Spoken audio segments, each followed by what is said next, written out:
What's the best piece of advice that a coach ever gave you in your career, or a teammate, for example? The best piece of advice. We were all terrible with advice and coming up in the sport. I'll be honest with you. Like, I wish somebody gave me some good advice, but we were just all terrible. We hadn't a clue what we were doing, so we were just giving each other the wrong advice, and then which then in turn proved to be good advice, but where we made the mistake, followed the bad advice, and then just realized, okay, this wasn't the thing to do. So it's almost like reverse good advice. Yeah. It's so bad you learn what not to do. Exactly. So then I guess a different form of the same question. What advice would you give to a fighter who was coming up and wanted to know what's Artem Lobov's number one tip for combat sports? There's a lot of advice. I mean, we could probably be here forever, if I was to give advice. And there's different types of advice in terms of approaching your physical ability, different advice in terms of your financial success,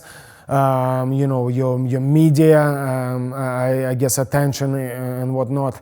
But in terms of fighting, I say the truth. The truth always wins. The truth is the most powerful thing in the world. And what I mean by that is, forget all this record putting. You don't need to do it. There's no need for that.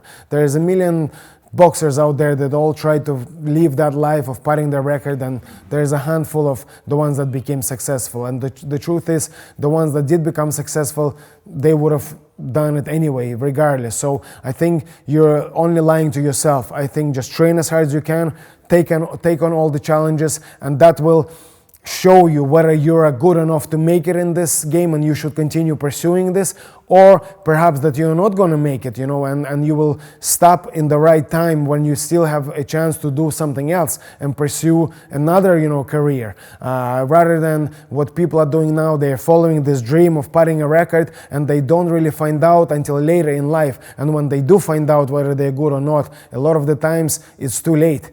And the reality of the situation is, most of you aren't good enough. Most of us aren't good enough to actually make it there. There's only a handful of us that are good enough. So why would you want to waste 10, 15 years of your life pursuing something that is not going to give you a financial future, secure financial future?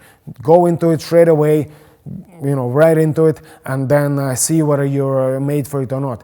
Perhaps the way I approached it maybe was I jumped into it a little bit too soon, so maybe hold back a little bit. You do need certain, rising level, steady rising level, where you try the easy fight and harder, but definitely no record putting. I think a good medium between what I done and what most of the putted record guys are doing is the right way to be.